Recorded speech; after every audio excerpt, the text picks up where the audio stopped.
Alpha mind miracles அப்படின்னு இது ஒரு நாள் வகுப்பு ப்ரோக்ராம். அதாவது மனதை ட்ரிகர் பண்ணி எதை வேணும்னாலும் சாதனை செய்யலாம் அப்படிங்கறது குறித்து ஒரு சின்ன என்ன சொல்றது ஒரு பாடம். அது வந்து mind miracles, alpha mind miracles அப்படின்னு சொல்லி முன்னாடியே இருந்தத என்னுடைய அனுபவத்தோட சேர்த்து ஒரு பாடமா பண்ணி ஜனங்க மத்தியில அனுபவ ரீதியா என்ன நான் கத்துக்கிட்டு இருக்கேன், தெரிஞ்சுக்கிட்டு இருக்கேன், என்ன நான் அடைஞ்சிருக்கேன், அதை ஜனங்களுக்கு கொண்டு போய் சேர்த்துட்டு இருக்கேன். நிறைய பேருக்கு இதனால உபயோகம் இருக்கு. Mind miracles, alpha mind miracles அப்படின்னா மனதினுடைய அற்புதங்கள். மனதினால் செய்ய முடியாத அற்புதமே இல்லை. என்ன வேணும்னாலும் செய்யலாம். ஆனா யாராலையுமே செய்ய முடியறதில்லை. ஏன்? ஒரு கார் இருக்கு, ஒரு பஸ் இருக்கு, ஒரு வண்டி இருக்கு, ஸ்டீரிங் இருக்கு, பிரேக் இருக்கு, கிளட்ச் இருக்கு, டிரைவிங் லைசன்ஸ் இருக்கு. ஆனா நான் ஓட்டுற மாதிரி உங்களால ஓட்ட முடியல. நானும் டிரைவர், நீங்களும் டிரைவர், ரெண்டு பேருக்கும் லைசன்ஸ் இருக்கு. என்னால ஓட்டுற மாதிரி உங்களால வண்டியை ஓட்ட முடியல.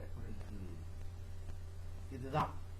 அதாவது அனுபவ ரீதியாக சில விஷயங்களை தலைக்கு கொண்டு போய் புகுத்தினால் அந்த அனுபவ ரீதியாக என்ன சிஸ்டத்தை நீங்க தலைக்கு கொண்டு போய் புகுத்துறீங்க, அதன் பிரகாரம் தலை வேலை பண்ண ஆரம்பிச்சிடும். அப்படின்னா இப்ப எனக்கு தலை வேலை பண்ணலையா அப்படின்னு கேட்காதீங்க. உங்க தலை எப்படி வேலை பண்ணிட்டு இருக்குன்னா இது நீங்க பேஸ் தெரிஞ்சுக்கணும். இப்ப நான் ஆன்மீகத்துக்கு போயிட்டு இருக்கேன். மனது என்றால் என்ன? இப்ப நான் பேச போறது ஆன்மீகம். ஆனா இது இல்லாம வாழ்க்கையே இல்லை. இதுதான் மனசுன்னா என்ன? நிறைய வீடியோல கேள்வி கேட்டிருக்கேன். நீங்க வீடியோ பார்த்துருந்தீங்கன்னா கண்டிப்பா இதுக்கு பதில் டக்குன்னு சொல்லணும். அதாவது பார்த்தப்போ எப்படின்னாக்கா அந்த டைரக்டா நம்ம வாட்டி கன்சல்ட் பண்ணிடலான்ற ஒரு இது. மனசு அப்படிங்கிறது பூர்வ ஜென்ம கர்ம வினைகள், த கான்சியஸ் அப்படின்னு சொல்றோம். நினைவு, ஆத்மா நினைவு ரெண்டுமே இணைப்பிரியாது. ஆத்மாவும் நினைவும் இணைப்பிரியாது. நினைவு போயிடுச்சுன்னா ஆத்மா இருக்கும். சில சமயத்தில் நினைவு போனாலும் உயிர் இருக்கும். கோமா ஸ்டேஜ்ல இருப்போம், நினைவு இல்லை, உயிர் இருக்கும். ஆனா உயிர் போனப்ப நினைவோட உயிர் விளைவு. உயிர் போனா நினைவு இருக்கணுமே, இருக்காது. உயிர் போன உடனே நினைவு போயிடுது. நினைவுங்கிறது என்ன அப்படின்னு சொன்னீங்கன்னா இந்த ஜென்மத்துல நீங்க என்ன பண்ணிருக்கீங்க பிளஸ் ஜென்ம ஜென்மத்துல, அது எத்தனாவது ஜென்மமும் நமக்கு தெரியாது.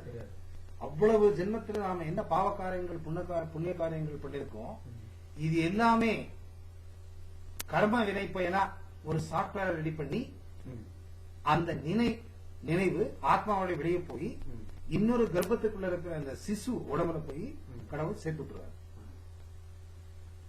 ஜென்ம ஜென்மாந்திரத்தில் நீங்க என்ன பண்ணிருக்கீங்க, அதனுடைய பிரதிபலிப்பு தான் இந்த மனிதனுடைய இந்த ஜென்மத்தின் செயல்கள். புரியுதா? ரொம்ப தெளிவா விளக்கமா ஈஸியா புரியுற மாதிரி சொல்றேன். இந்த பிரதிபலிப்புகள் உங்களுக்கு தெரியாமையே உள்ள இருந்து நினைவலைகளாக உந்தப்படுது. ஜென்ம ஜென்மாந்தரத்தில் நீங்க என்ன பண்ணிருக்கீங்க, பாவ புண்ணிய காரியங்கள், அது செயல்படுறதுக்காக தான் மூளைக்குள்ள, வலது பக்க மூளைக்குள்ள கடவுள் கொண்டு போய் இதை கொண்டு போய் வச்சிடறாரு, இந்த சாப்ட்வேரை வச்சிடறாரு. இது உங்களுக்கு தெரியாமையே நினைவுகளை தள்ளுது. ஏன் தள்ளுது? பூர்வ ஜென்மத்தில் நீங்க என்ன பண்ணிருக்கீங்க, பாவ கர்மங்கள். கொலை பண்ணா கண்டிப்பா 10 வருஷம் 15 வருஷம் 20 வருஷம் தூக்கு தண்டனை, ஏதோ ஒரு தண்டனை அனுபவிச்சுதான் ஆகணும். கொலைங்கிறது தவறு. அந்த மாதிரி பாவ காரியங்கள் புண்ணிய காரியங்கள் அப்படின்னு சொன்னா, பாவ காரியங்கள் பண்ணா அதனுடைய பனிஷ்மெண்ட் கண்டிப்பா இந்த ஜென்மத்தில் நீங்க அனுபவிச்சுதான் ஆகணும். எப்படி அனுபவிப்பீங்க அப்படின்னா, கடவுள் வந்து அவராவே உங்க முன்னாடி வந்து நின்றுட்டு சவுக்கடியோ இல்ல வானிலையில குதிச்சிட்டு இருக்கிற எண்ணெயில கொண்டு போய் உங்க தலையோ கையோ போட்டு வறுத்து உங்க வினையை நீங்க தான் அனுபவிக்கணும். உப்பு தின்னும் தண்ணி குடிச்சுதான் ஆகணும். தண்ணி குடிக்கிறதுக்காக உள்ள இருந்து நினைவுகளை கிளப்பி விடுறாரு. தப்பு பண்ணு தப்பு பண்ணு தப்பு பண்ணு தப்பு பண்ணு அடி வாங்கிக்கோ, தப்பு பண்ணு அடி வாங்கிக்கோ. அது என்ன சொல்லுது? அத ஐம்புலன்கள் வேலையை எக்ஸிக்யூட் பண்ணி தவறு செய்ய வைக்குது. தவறு செஞ்சாதான் பனிஷ்மெண்ட். பனிஷ்மெண்ட் எப்ப கிடைக்கும்? தப்பு பண்ண கிடைக்கும். அந்த தப்பை திருப்பி பண்ண வச்சு வேற விதமா பண்ண வச்சு தப்ப கொடுக்குறான் கடவுள். இது தூய்மையான ஆன்மீகத்தை பேசியிருக்க. ஆனா இன்னைக்கு நம்ம மண்டை மூளை சரியா வேலை பண்ண மாட்டேங்குதுன்னா காரணமே நாம பண்ண பூர்வ ஜென்மத்தினுடைய பிரதிபலன். ஆனா இப்ப என்ன பண்ணிருக்காங்க வெளிநாட்டுக்காரங்க, நம்ம இந்தியாவுடைய யோக கலைகளை கத்துக்கிட்டு போய் இன்னும் ரொம்ப ஆழமா உள்ள இறங்கி இந்த என்ன இந்த ஜெனடிக்கல் ஃபேக்டர் ஜிஎன்ஏ டிஎன்ஏ சொல்றோம், என்ன இந்த மண்டைக்குள்ள இருக்கிற சாப்ட்வேர் இதை ரிப்பேர் பண்ணலாம் அப்படின்னு கண்டுபிடிச்சிட்டாங்க. ஆனா இதையே தான் நம்ம உபனிஷத்துக்கள், வேதங்கள், நிறைய புராணங்கள், ஆன்மீக என்ன சொல்றது புத்தகங்கள்ல நிறைய இடத்துல குருமார்கள், யோகிகள், சன்னியாசிகள், சந்தர்கள் இத வேறு விதமா சொல்லிருக்காங்க. ஆன்மீகத்துக்குள்ள வா, ஆன்மீகத்துக்குள்ள உன்னை நீ சீர்திருத்திக் கொண்டால் புண்ணியத்தை அடைவாய், பாவங்கள் உன்னை ஒன்னும் பண்ணாது அப்படின்னு வேற விதமா சொன்னாங்க. அவங்க என்ன சொன்னாங்க?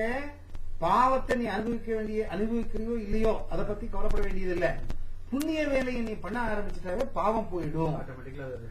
அதனால இந்த ஜென்மம் உனக்கு கொடுத்திருக்கிறதே புண்ணியம் பண்றதுக்காகவே தவிர பண்ண கர்மத்தை அனுபவிக்கிறதுக்காக அல்ல அப்படின்னு கண்டுபிடிச்சு அனுபவிச்சு சொல்லியிருக்காங்க. நம்ம ஆளுக்கு கேட்க மாட்டாங்க. கண்டிப்பா சார், கேட்க மாட்டாங்க.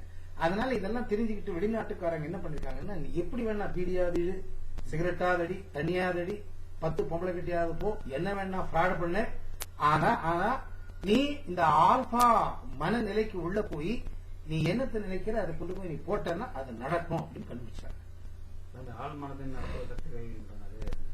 உள்ள போய் நீ என்ன பண்ற, ரிப்பேர் பண்ணிட்டேன்னா, இப்ப பாருங்க வாஷிங் மிஷின் ரிப்பேர் பண்றதுக்கு வந்தார், ஏதோ அதை கழட்டாரு இதை கழட்டாரு ஏதோ போட்டாரு, பட்டன் அடிச்சாரு, டர்ன்னு திரும்ப ஆரம்பிச்சு.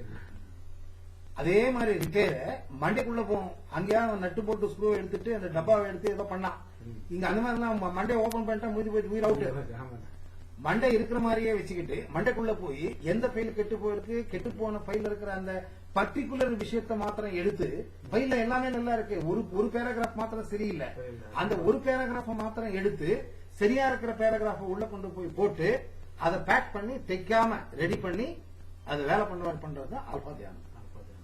ரொம்ப எளிமையா சொல்லியிருக்கேன். ஆனா இது ஏறக்குறைய தியானம் தான். இது அது ஒரு வகையான தியானம், இது ஒரு வகையான தியானம். ஆல்பா தியானத்துக்கும் ஆன்மீக தியானத்துக்கும் வேறுபாடு என்னன்னு கேட்டீங்கன்னா ரொம்ப சிம்பிளா சொல்றேன் நானு. ஆன்மீக தியானம், ஆல்பா தியானம். ஆன்மீக தியானத்தில் தன்னை பற்றிய அறிவை பெற்றுக் கொள்வது, தான் ஏன் பிறந்திருக்கின்றேன், பிறந்த காரணம், பிறந்த காரணத்திற்கு தகுந்த மாதிரி நான் வாழ்ந்து கொண்டிருக்கின்றேனா, என்னுள் இருக்கும் தவறுகள் என்ன, நான் எப்படி சரி பண்ணிக்கிறது, நானும் கடவுளும் ஒன்றா, கடவுளுக்கும் எனக்கும் என்ன ரிலேஷன் இருக்கு, நான் கடவுள் ஆகலாமா, கடவுள் யார், தன்னறிவு கடவுளறிவு, இதை அறியறதுக்காக தான் ஆன்மீக தியானத்தை பண்றோம். பிறப்பினுடைய ரகசியமே எங்கிருந்து வந்தோம் அங்க போய் சேர்றது. இப்ப இந்த ஆல்பா தியானத்துல என்ன பண்றோம்னா, காரை வாங்கு, பங்களா வாங்கு, அஸ்ட்ராலஜில பெரிய மனுஷனாகு, 1000 பேர் 10,000 பேர் ஒரு நாள் கீழே நிக்கணும் அப்படின்னு நீங்க எண்ணம் போட்டுக்கிட்டு எய்ம் போட்டுக்கிட்டு நீங்க என்ன பண்றீங்க, எல்லாமே கிடைக்குது, என்ன உபயோகம்? பிறப்பினுடைய ரகசியமே எங்க இருந்து வந்தோமோ அங்க போறதுக்காக. இது எல்லாத்தையுமே நாம அணைச்சிக்கிட்டு உட்கார்ந்துருந்தோம்னா கடைசியில முடிவே இல்லை, போகவே மனசு வராது. இதெல்லாம் விட்டுட்டு போக மனசு வராது. எப்போ உங்களுக்கு இந்த மோக பிடிப்புல இருந்து நீங்க விடுபடுறீங்க, அப்பதான் உங்களுக்கு முக்தி, ஜென்ம முக்தி வரைக்கும் கிடைக்காது. இது ஆன்மீகம். ஆனா எக்ஸ்ட்ரீமா நீங்க பண்ண போனீங்கன்னா புத்தி வந்துடும். ஜிலேபி 1 சாப்பிடலாம், 2 சாப்பிடலாம், 10 சாப்பிடலாம், 15 சாப்பிடலாம், 20 சாப்பிடலாம், 100 ஜிலேபி சாப்பிட்டுட்டா ஜென்மத்துக்கும் ஜிலேபிய சாப்பிட மனசு வராது. அதுதான் இந்த ஆன்மீக தியானத்துல, அப்பா நீ பண்றியா பண்ணு, நீ பண்றியா பண்ணு, எது எது வேணுமோ வாங்கிக்கோ, எல்லாத்தையுமே அடை.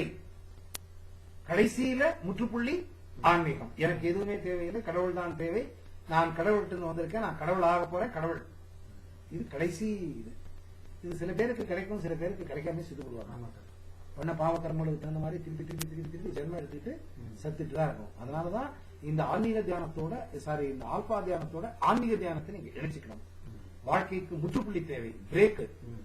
150 கிலோமீட்டர் ஸ்பீடு போகுது வண்டி, கார் என்ன 150 கிலோமீட்டர் போறதுக்கு உங்களுக்கு ரைட் இருக்கு.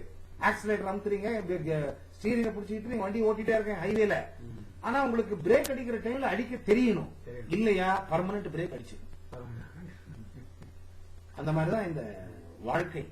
இந்த வாழ்க்கைக்கு கடைசி முற்றுப்புள்ளி பிரேக் எதுன்னு கேட்டீங்கன்னா ஒரு தொடர்ச்சி, அதுதான் ஆன்மீகம். இதுக்கு பிரேக் அடிக்கணும் நீங்க இந்த ஆல்பா தியானத்துக்கு. இது